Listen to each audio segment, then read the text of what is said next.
Նիկոլ, տենց լավ չի, քո տիկին նախարարին հանձնարարի, որ այս ոստիկանին միանգամից նշանակեք գենշտաբի պետ, ԱԱԾ պետ, ոստիկանապետ եւ գելխեղտ միանգամից այդ բոլոր պաշտոնները,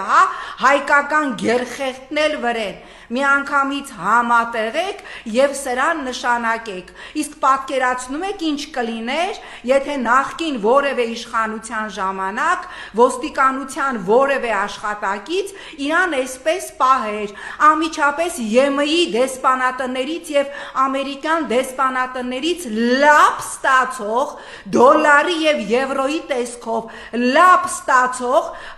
հասարակական կազմակերպությունները հիմա ողողած կլինեին քասախի մայրուղին եւ ուղղակիորեն կբացեին իրենց երախը ու կուլ կտային Սաշին, բայց մենք տեսնում ենք քար լռություն, ինչու քար լռություն, որովհետեւ իրենց լափատու դեսպանատներից ֆաս հրաման չեն ստացել եւ մարդու իրավունք, խոսքի ազատություն, լրագրողի պրոֆեսիոնալ պարտականությունը պաշտպանելու իրավունքի վերաբերյալ ֆաս հրաման չեն ստացել եւ ամերիկյան դեսպանատունը եւ եվրոպական միության